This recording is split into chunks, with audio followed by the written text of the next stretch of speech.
రాష్ట్ర సచివాలయంలో సీఎం చంద్రబాబు అధ్యక్షతన రెండో రోజు కలెక్టర్ల కాన్ఫరెన్స్ కొనసాగుతోంది. ఫైళ్ల క్లియరెన్స్, కేంద్ర ప్రాయోజిత పథకాల అమలు, అవేర్, డేటా లేక్ వంటి అంశాలపై సమీక్షించనున్నారు.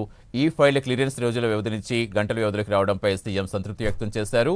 ఈ ఫైళ్ల క్లియరెన్స్ లో వేగంగా ఉన్న మంత్రులు, కలెక్టర్లు, ఎస్పీలు అలాగే సెక్రటరీలకు సీఎం అభినందనలు తెలిపారు. పెద్ద మొత్తంలో ఫైళ్లు వచ్చినా 10 గంటల వ్యవధిలో ఫైళ్లు డిస్పోజ్ చేసిన సీఎస్ సాయి ప్రసాద్ను సీఎం అభినందించారు.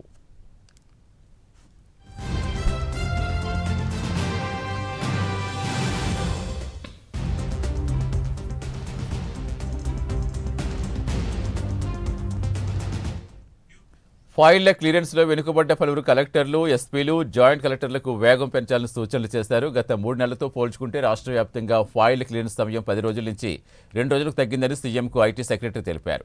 కలెక్టర్ల సదస్సులో స్వయంగా సీఎం పర్యవేక్షణతో ఫైళ్ల డిస్పోజల్లో స్పష్టమైన మార్పు కనిపించింది. ఈ సందర్భంగా మాట్లాడిన సీఎం చంద్రబాబు ఫైళ్లు త్వరగా క్లియర్ చేస్తే ప్రభుత్వ సేవలు మరింత త్వరగా అందుతాయని తెలిపారు. స్పీడ్ ఆఫ్ డెలివరింగ్, గవర్నెన్స్లో ఫైళ్ల క్లియరెన్స్ అనేది అతి ముఖ్యమైన అంశమన్నారు. సీఎస్, సెక్రటరీలు, హెచ్ఓడీలు మొదలుకుని మండల స్థాయి వరకు ఫైళ్ల క్లియరెన్స్లో వేగం పెరగాలని సూచించారు. 24 గంటల్లోపు ఈ ఫైల్స్ డిస్పోజ్ చేసేలా మంత్రులు, అధికారులు శ్రద్ధ పెట్టాలన్నారు. ప్రజలకు సేవలందించే విషయంలో కలెక్టర్లు వినూత్నంగా ఆలోచించాలని సీఎం చంద్రబాబు సూచనలు చేశారు.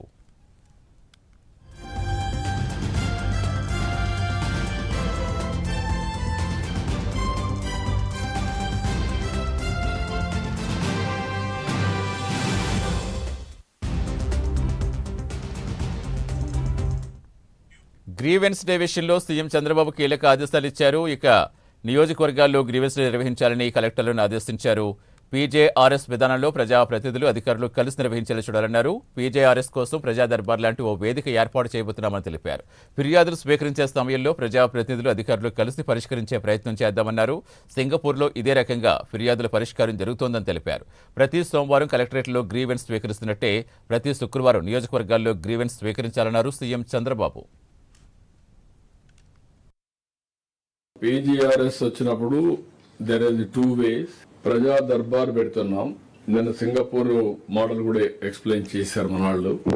Both government and political can integrate public relations maintain చేయడంలో బోత్ ఆఫ్ దెమ్. పొలిటికల్ గా పర్సనల్ వర్క్ వస్తే అది వేరే విషయం, అది పాలిటీషియన్స్ చూస్తారు. కానీ గవర్నమెంట్ వర్క్ వచ్చినప్పుడు I can't to maintain that public relations structured programme.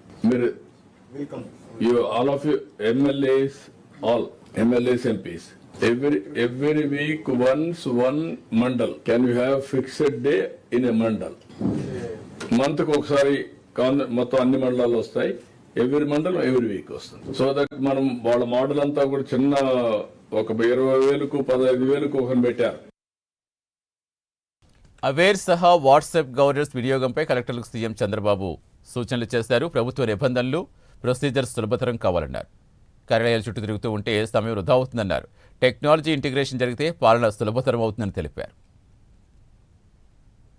Data, historical data, process data అన్ని ఉపయోగించి దానిపైన నాలెడ్జ్ అంతా మీ ఆఫీసర్స్ కు ఉంది. అదే సమయంలో AI is a tool. AI, knowledge రెండు ఇంటిగ్రేట్ చేసి సొల్యూషన్ గాని మీరు రియల్ టైం కమ్యూనికేట్ చేయగలిగితే ఈ డేటా కూడా పెట్టి then it will be useful. నీది చిన్న జిల్లా, why can't you do it? You will have a, నీకు బ్యాక్గ్రౌండ్ కూడా ఉంది ఇక్కడ. యూ మేక్ ఇట్ ఒక constituency, systematic is tribal constituency, then will scale it up. There is a lot of scope for drones also, sir. Yeah. Because remote habitations have you nice, sir. We'll work with RTGS, sir. Work out చేసి నువ్వు అది implement చేస్తే అక్కడి నుంచి scaling చేద్దాం. Noted, sir. అన్ని total integration కావాలి. Satellite, drone, CCTV camera, మన aware data, everything you have to integrate. Sure, sir. Okay.